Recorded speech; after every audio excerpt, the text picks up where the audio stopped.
बिस्मिल्लाहिर्रहमानिर्रहीम। नाजरीन, मैं हूं डॉक्टर साजिद।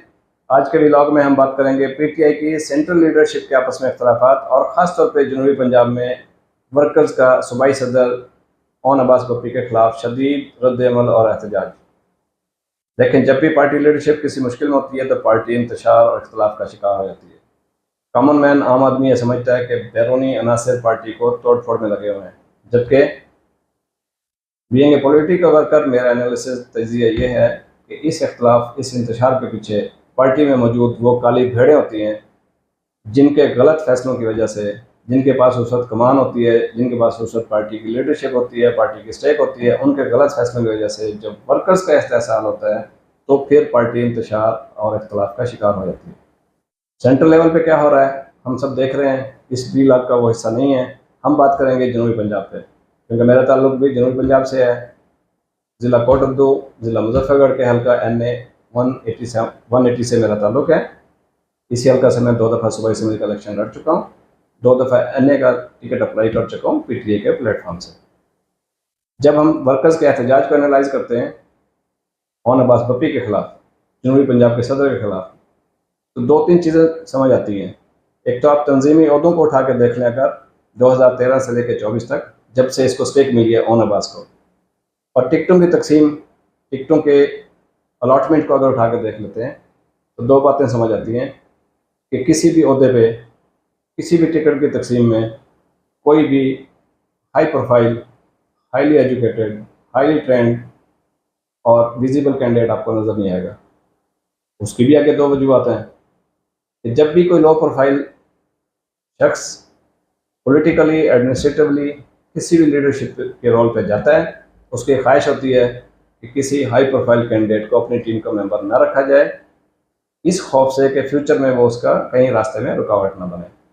लो प्रोफाइल लोगों के सामने लाया जाता है ताकि वो उनके हर फैसले को, हर गलत फैसले को सर झुका के तस्लीम कर लें, उनकी खुशामद करें, उनकी जूतियाँ सीधी करें और उनके लिए कमाओ कूद का किरदार अदा कर सकें।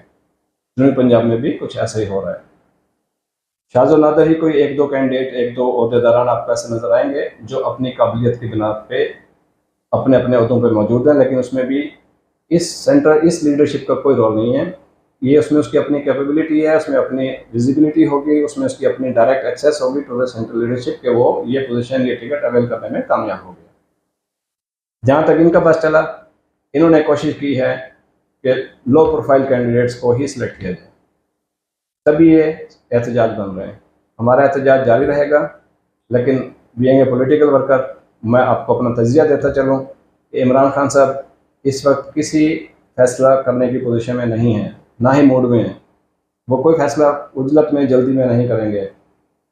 आपके सामने है, जनरल सेक्रेटरी की सीट कई दिनों से खाली है, लेकिन उन्होंने उसको कोई उसकी अपॉइंटमेंट नहीं की, किसी को नॉमिनेट नहीं किया अभी तक।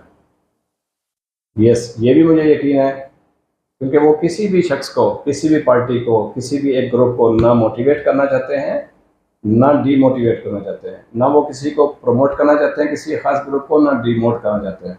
वो अभी पार्टी को साथ लेकर चलना चाहते हैं, पार्टी चूँकि मुश्किल में है।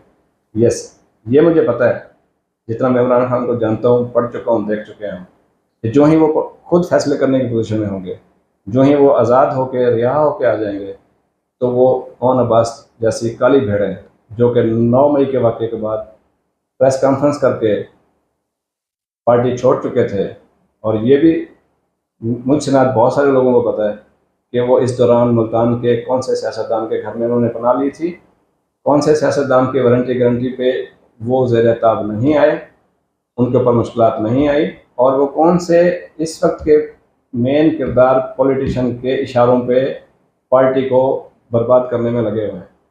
ये सारी चीज़ें सामने आ जाएंगी, सामने हैं भी सही, सामने आ भी जाएंगी।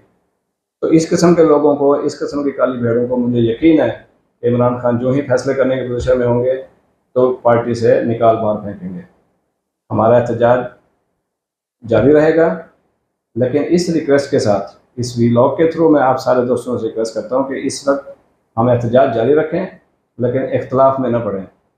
हम यूनाइटेड रहें, क्योंकि इस वक्त मुल्क को, पार्टी को, ख़ास तौर पे पार्टी की लीडरशिप को, इमरान खान को वर्कर्स की ज़रूरत है। उन्हें ओन अब्बास बप्पी जैसे लीडर्स की ज़रूरत नहीं है जो किसी एहतजाज में सामने नहीं आते। जो लोग एहतजाज में शामिल हुए वो मुश्किलात में गए, उनके ऊपर पर्चे हुए, उनके ऊपर FIR हुई, ये किसी के पीछे नहीं आए। इसका मतलब ये है कि इनको ना इमरान से दिलचस्पी है, ना पार्टी से दिलचस्पी है, ना मुल्क से दिलचस्पी है, इनको अपने मफादात से दिलचस्पी है। तो हम मुत्तहद रहें, एहतजाज जारी रखें और वक्त का इंतज़ार करें, और साथ साथ दुआ करते रहें कि अल्लाह ताला मुझे, आपको और मुल्क पाकिस्तान को अपने हिफ्ज़ व अमान में रखे। वमा अलैना इल्लल बलाग।